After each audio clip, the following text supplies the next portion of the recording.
Ready or not to. ഞാൻ ഈ ready or not സിനിമകളുടെ ഞാൻ ഒരു ഫ്രാഞ്ചൈസീസിൻ്റെ ഭയങ്കര ഒരു ആരാധകനാണ്. എനിക്ക് ഏറ്റവും ഇഷ്ടപ്പെട്ട സിനിമകളിൽ ഒന്നാണ് റെഡി ഓർ നോട്ട് 1. അതുപോലെ തന്നെ ഇപ്പോൾ റെഡി ഓർ നോട്ട് 2 എൻ്റെ ഒരു ഫേവറേറ്റ് മൂവിയായിട്ട് മാറിയിരിക്കുകയാണ്. ലൈക്ക് കിടിലൻ പടം.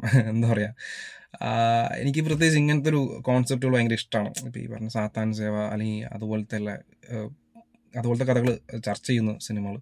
പിന്നെ ഇത് കുറച്ചുകൂടി ഞാൻ പറഞ്ഞില്ല, ആക്ഷൻ, വയലൻസ് അതൊക്കെ നിറഞ്ഞ ഒരു സിനിമയാണ്.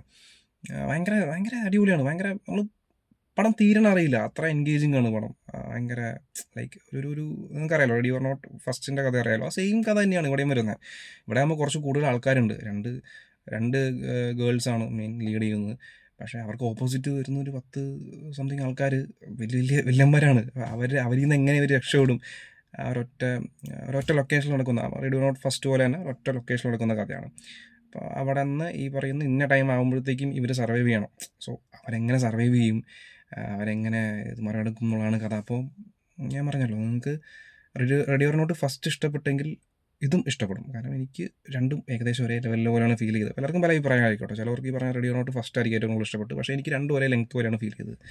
അപ്പം നിങ്ങളൊന്ന് കണ്ടു നോക്കുക റെഡി ഓർ നോട്ട് 2. അടിപൊളി അടിപൊളി പടമാണ്.